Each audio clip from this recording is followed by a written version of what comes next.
ऐतिहासिक रहे। 1951 के बाद सर्वाधिक मतदाता सहभागिता अर्थात 67.13% देखने को मिली, जिसमें महिला मतदाताओं की रिकॉर्ड भागीदारी रही 71.78%। वर्ष 2025 में भारत निर्वाचन आयोग ने उपराष्ट्रपति चुनाव तथा विभिन्न उपचुनावों का भी सफलतापूर्वक आयोजन किया।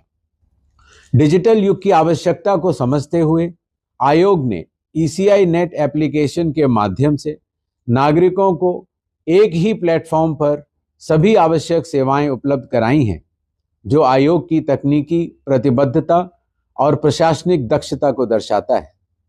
आज भारत की मजबूत और पारदर्शी चुनाव प्रणाली ने वैश्विक मंच पर लोगों का ध्यान अपनी ओर खींचा है।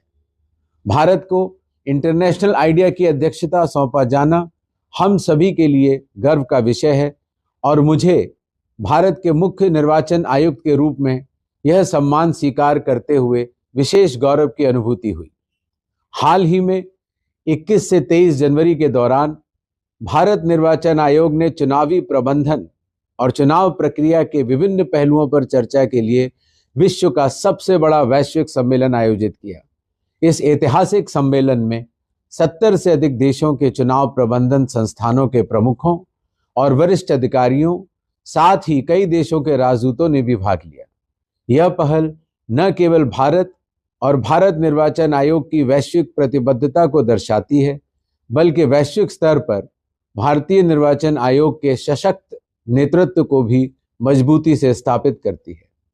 मैं देश के सभी मतदाताओं, विशेषकर युवा मतदाताओं की भूमिका पर बल देना चाहता हूं कि वे निश्चित रूप से मतदान करें, स्वयं लोकतंत्र के राजदूत एम्बेसडर बने और दूसरों को भी मतदान के लिए प्रेरित करें। मैं अपने युवा मतदाताओं से आह्वान करता हूं कि वे भ्रामक सूचनाओं, दुष्प्रचार और झूठे नैरेटिव के विरुद्ध नेतृत्व करें।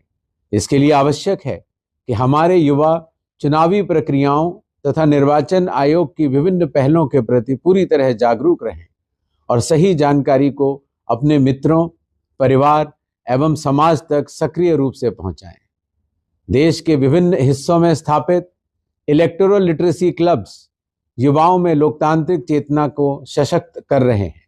चाहे वह केरल के पालघाट के अट्टापाडी जनजातीय क्षेत्रों में युवाओं द्वारा घर घर जाकर मतदाता पंजीकरण के प्रति लोगों को जागरूक करना हो, या उड़ीसा के बनमालीपुर खुर्दा में निरंतर निर्वाचन प्रक्रिया संबंधी जन जागरूकता गतिविधियां